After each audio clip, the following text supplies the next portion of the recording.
جو علماء تھے ہمارے یعنی ہجری کے اعتبار سے کہا جائے تو دوسری تیسری چوتھی صدی کا جو سب سے برائٹ جو پہلو ہے وہ یہ ہے کہ یہ لوگ دین کی خدمت کو اپنی معاش کا اپنی اکنامیکل نیڈس کا وہ ذریعہ نہیں بناتے تھے. وہ اسی لیے چاہے وہ امام ابو حنیفہ ہوں وہ تجارت کرتے تھے ریشم وغیرہ کے کپڑے وغیرہ کا.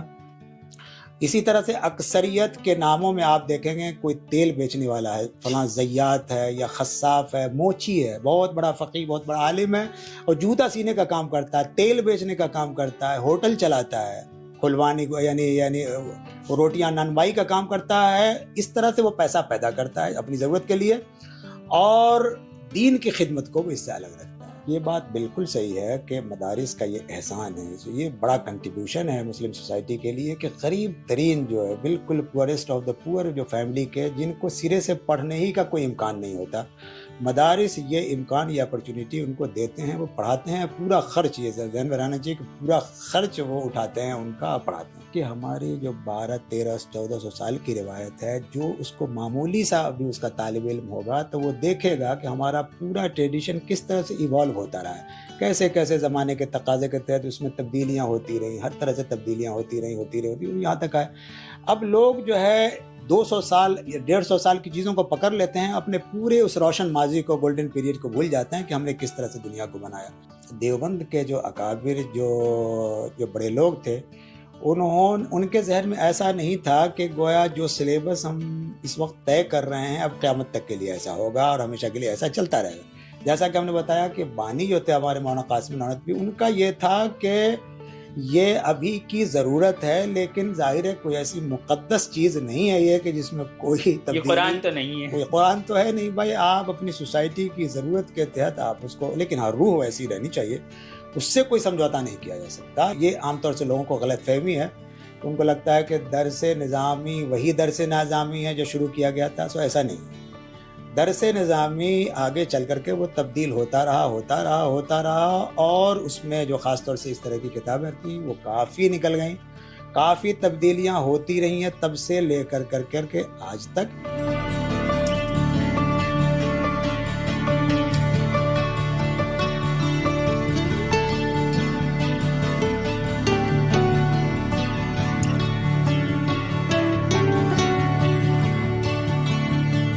السلام علیکم، میں ثاقب سلیم دین اور دنیا میں آپ کا خیر مقدم کرتا ہوں. آج ہمارے ساتھ موجود ہیں وارث مظہری صاحب جو جامعہ ہمدرد میں اسلامک اسٹڈیز پڑھاتے ہیں. شکریہ وارث صاحب آپ کا بہت بہت ہمارے پوڈ کاسٹ پہ آنے کے لیے. سب سے پہلے ایک مدعا جو کہ چلتا ہی رہتا ہے، بار بار میڈیا میں آتا ہے، وہ یہ ہے کہ یہ بات ہوتی ہے کہ جو مدارس ہیں، جو مدرسہ سسٹم ہے، اس کا جو ایجوکیشن سسٹم ہے، اس میں جو سلیبس پڑھایا جاتا ہے وہ کچھ لوگ کہتے ہیں کہ سینکڑوں سال سے جوں کا توں بنا ہوا ہے، اس میں کوئی چینج نہیں آ رہا ہے، جبکہ وقت بدل رہا ہے، دنیا بدل رہی ہے. تو سب سے پہلے آپ ہمیں یہ بتائیے کہ آخر یہ جو باتیں ہیں کہ سینکڑوں سال سے 100 200 300 سال سے ایک ہی سسٹم چلا آ رہا ہے، سلیبس نہیں بدل رہا ہے، اس میں کتنی سچائی ہے یا یہ صرف کہنے سننے کی باتیں ہیں؟ بہت شکریہ. پہلے تو میں شکریہ ادا کرنا چاہوں گا کہ ایک اہم موضوع پہ جس پہ زیادہ سے زیادہ گفتگو کی ضرورت ہے آپ نے یہ پوڈ کاسٹ، یہ گفتگو رکھی ہے. جہاں تک یہ جو آپ کا سوال ہے اس کو اس تناظر میں دیکھنا ضروری ہے کہ جو مدارس ہیں یعنی ہمارے بر صغیر کے انڈین سب کانٹیننٹ کے مدارس ہیں، ان مدارس میں بھی مختلف طرز کے مدارس ہیں، یعنی مونولیتھک نہیں ہے کہ ایک ہی طرح کے سارے مدارس ہوں، تو ایسا نہیں ہے. عام طور سے سمجھنے والے یہ سمجھتے ہیں کہ بس ایک طرز کے مدارس ہیں اور ایک رنگ میں اس کو پینٹ کرنے کی کوشش کرتے ہیں. تو یہ سمجھنا چاہیے کہ مختلف انداز کے مدارس ہیں، مختلف نظریات رکھنے والے، مختلف مقاصد رکھنے والے مدارس ہیں. البتہ ان مدارس میں جو بڑا جو مدرسے کا گروپ ہے جس کو ہم درس نظامی میں کا سلیبس جہاں پڑھایا جاتا ہے، اور ہمارے بر صغیر ہند میں یہی سب سے زیادہ معروف مدرسے کی کیٹیگری ہے، تو اس میں شک کی بات نہیں ہے کہ یہ جو درس نظامی ہے، اس درس نظامی میں کوئی 250-300 سال ہو گئے. ملا نظام الدین صاحب نے اس کو بنایا تھا، تشکیل دیا تھا، اور انہی کے نام سے یہ درس نظامی چلا آ رہا ہے.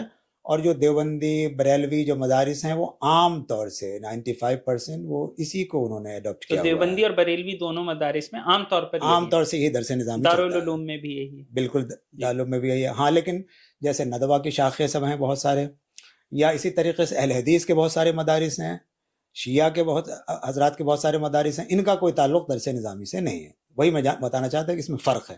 اسی طرح اصلاح ہے, جامعۃ الاصلاح ہے, جامعۃ الفلاح ہے اعظم گڑھ میں, ان کی اپنی شاخیں ہیں, یا اس طرح سے ساؤتھ میں بہت سارے مدارس ہیں, ان کا کوئی تعلق درس نظامی سے نہیں ہے. تو بہرحال لیکن جو درس نظامی ہے وہ درس نظامی کی عمر تقریباً 250 پونے 300 سال تو ہے. شاہ ولی اللہ کے معاصر ہیں وہ ملا نظام الدین صاحب. اس کا جو اپنا نصاب ہے, اس میں جو کتابیں پڑھائی جاتی ہیں, اس میں کوئی شک کی بات نہیں ہے کہ وہ کتابیں میڈیول ایج کی لکھی ہوئی ہیں. یعنی چاہے وہ لاجک منطق کی ہوں, فلسفی کی ہوں, اصول فقہ کی ہوں, اور دیگر موضوعات کی ہوں. اس پہ جو عام طور سے جو لوگوں کو کچھ اعتراض رہا ہے ایک طبقے کی طرف سے, ایک کلاس کی طرف سے, وہ یہ کہ درس نظامی اپنے ایک خاص وقت کی ضرورت کے لیے اس کو کنسٹرکٹ کیا گیا تھا, بنایا گیا تھا, کیونکہ وہ مغل پیریڈ تھا, اور مغل پیریڈ کے لیے اس کے وقت کے یعنی آفیشیلز, اس طرح کے اہلکار, ملازمین اور اس طرح کی صلاحیت کے لوگوں کو پیدا کرنا تھا. اس لیے ہم دیکھتے ہیں کہ درس نظامی میں جس کو ہم کہتے ہیں معقولات یا ریشنل سائنسز, یعنی religious sciences versus national sciences, ان کی کتابیں زیادہ تھیں, اس کی کتابیں بھری ہوئی تھیں. یعنی اور یہی پہلے سے بھی تھا کہ تقریباً کہتے ہیں مولانا گیلانی صاحب, مولانا مناظر حسن گیلانی صاحب, تقریباً 40 کتابیں تھیں. لیکن درس نظامی میں بھی ریشنل سائنسز کی کتابیں زیادہ تھیں, اور جس کو ہم کہہ سکتے ہیں کور اسلامک سلیبس جو ہو سکتا ہے, یعنی حدیث, تفسیر, فقہ, اس کی کتابیں محدود تھیں. لیکن یہ ریشنل سائنسز میں کیا کیا ہوتا ہے اس میں؟ ہاں, ریشنل سائنسز میں یعنی خاص طور سے لاجک, یعنی جو گریک لاجک, گریک اور فلسفی, اس کا نصاب بہت زیادہ بھرا ہوا ہے. سقراط وغیرہ. پھر اس کا نہیں, اس کے بعد آپ یہ دیکھتے ہیں کہ اس میں میتھمیٹکس بھی ہے, اسٹرونومی بھی ہے, یہ ساری کی ساری چیزیں اس میں تھیں. اس میں میڈیسین بھی کی, طب بھی ہے. اب یہ آہستہ آہستہ سب ساری چیزیں چھٹ گئی. تو اب درس نظامی میں بھی یہ عام طور سے لوگوں کو غلط فہمی ہے, ان کو لگتا ہے کہ درس نظامی وہی درس نظامی ہے جو شروع کیا گیا تھا. سو ایسا نہیں ہے. درس نظامی آگے چل کر کے وہ تبدیل ہوتا رہا, اور اس میں جو خاص طور سے اس طرح کی کتابیں تھیں وہ کافی نکل گئیں, کافی تبدیلیاں ہوتی رہی ہیں تب سے لے کر کے آج تک. لیکن پھر بھی درس نظامی کا بنیادی نصاب جو ہے وہ بہرحال ابھی بھی برقرار ہے, اور اسی لیے اس کو درس نظامی کہا جاتا ہے. اسی لیے اسے کہا جاتا ہے. اب اس میں بات آپ نے بھی کہی, اس میں میتھمیٹکس تھا, ایرتھمیٹک, ایسٹرونومی یعنی کہ فزکس. بالکل. تو وہ آج کتنا باقی ہے؟ جیسے کہ ہم مدارس میں جاتے ہیں, آپ خود مدرسے سے فارغ ہیں, تو کتنا پڑھایا جاتا ہے؟ میتھس کس لیول تک پڑھائی جاتی ہے؟ اچھا دیکھیں, اب جو درس نظامی کا سلیبس ہے اس میں میتھمیٹکس وغیرہ نہیں پڑھائی جاتی ہے.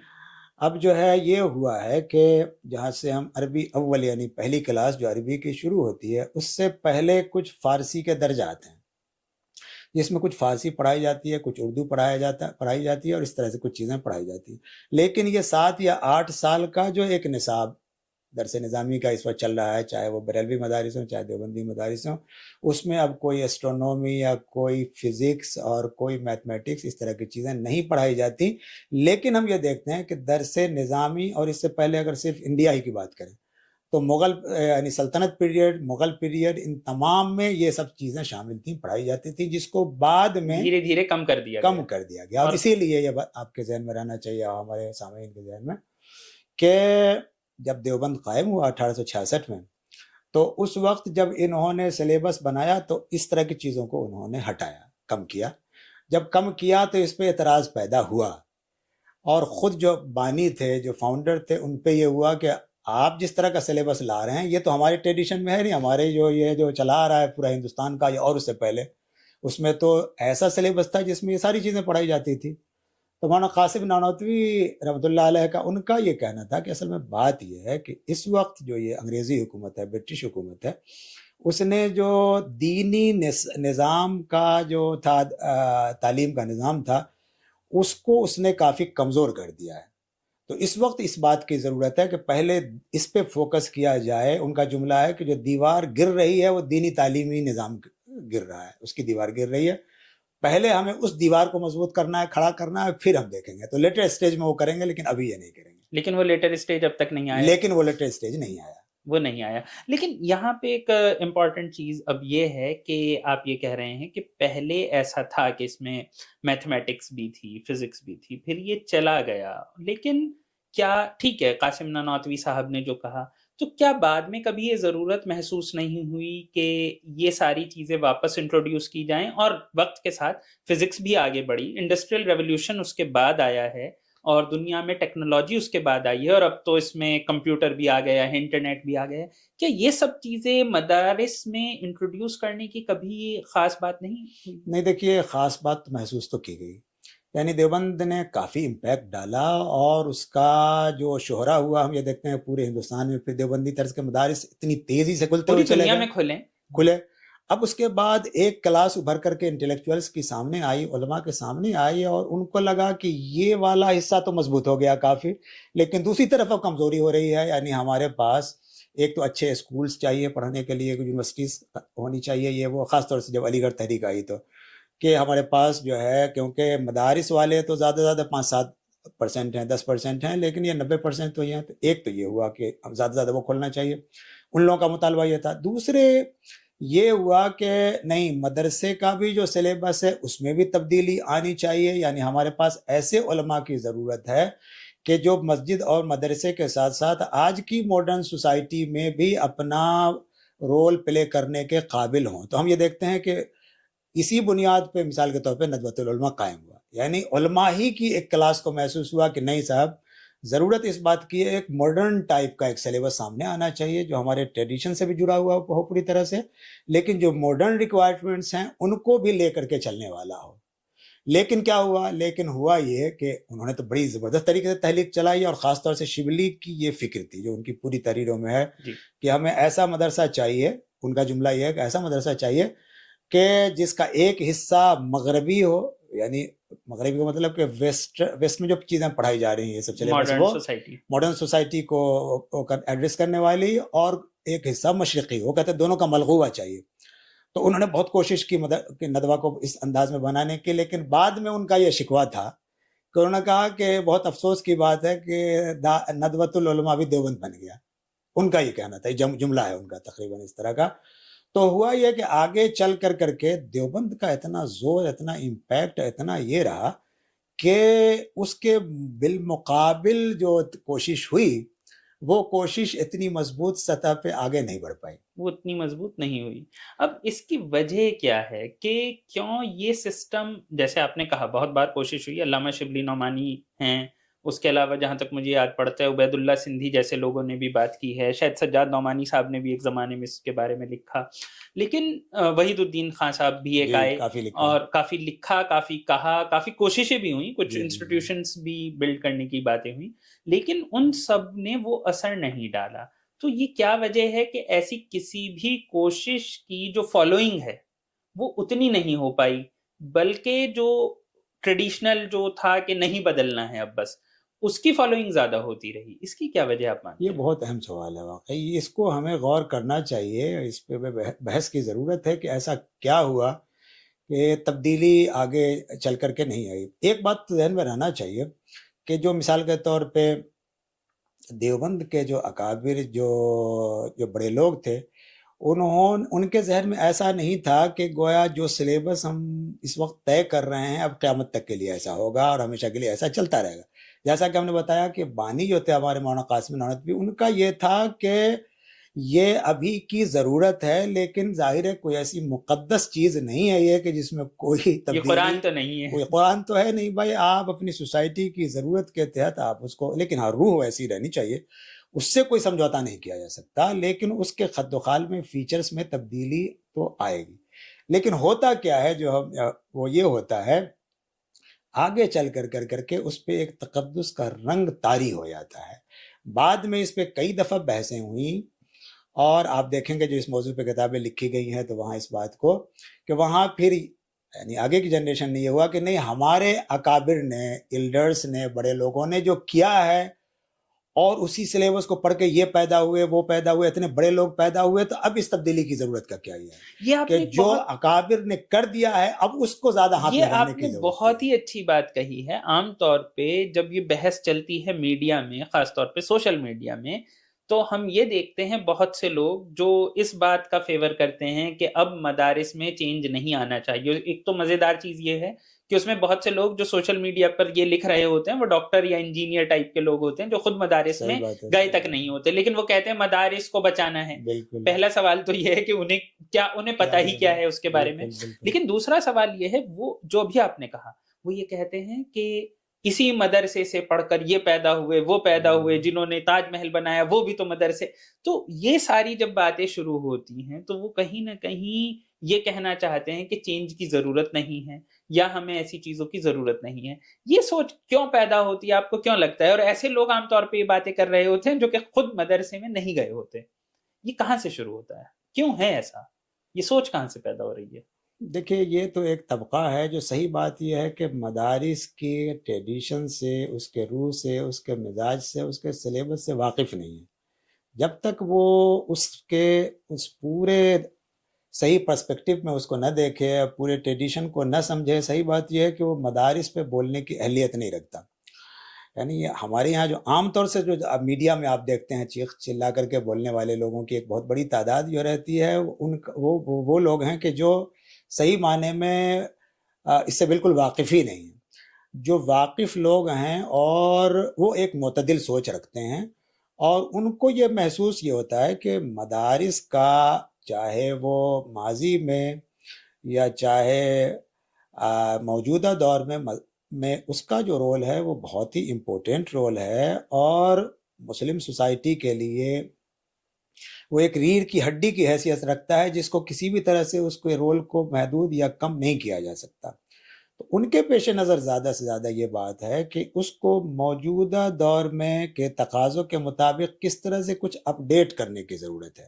یعنی اس میں یہ والا جو رویہ جو پہلے جس پہ بات ہوئی کہ صاحب وہ یہ سمجھتے ہیں کہ اتنے بڑے بڑے لوگ پیدا ہوئے, اور جب اتنے بڑے لوگوں کو پہلے اسی سلیبس نے پیدا کیا تھا تو آج کیوں نہیں پیدا ہو سکتے. اس کو تو یہ سمجھنا چاہیے کہ دیکھیں زمانے کا تقاضا تبدیل ہوتا رہتا ہے. یعنی غزالی اور ابن تیمیہ اور ابن رشد اور ابو علی سینا فارابی نے جو کچھ پڑھا تھا وہ آج تک چلتا رہا, یہ ممکن نہیں ہے. ظاہر ہے ہر زمانے کے اپنے اپنے تقاضے ہوتے ہیں. اچھا جس وقت میں جو ہے دیوبند قائم ہوا تھا مثال کے طور پہ 19ویں صدی میں, اس وقت میں آپ یہ دیکھیں زبان کا مسئلہ یہ ہے کہ غیر مسلم بھی بڑی تعداد میں اردو ہی جانتے تھے. ٹھیک ہے. اچھا یہ پورا کا پورا جو ایجوکیشنل جو سیٹ اپ پورے دنیا کا بنا ہے وہ بالکل ایک دم میڈیول ایج والا وہی چلا آ رہا تھا. یہ پوری لاجک کا فلاسفی جس طرح سے چینج ہو گئی, پوری وہ ساری کی ساری پہلے اس پہ چلی آ رہی تھی, اب وہ ساری کی ساری تبدیلیاں آ گئی. اور اس تبدیلیوں کے بنا پر پورے عالم اسلام میں یعنی مسلم ورلڈ میں بھی سلیبس چینج ہوا اسی بنیاد پہ, کیونکہ اب جب وہ اسی یعنی یوکلید یا اقلیدس کی جیومیٹری کی ضرورت نہیں ہے.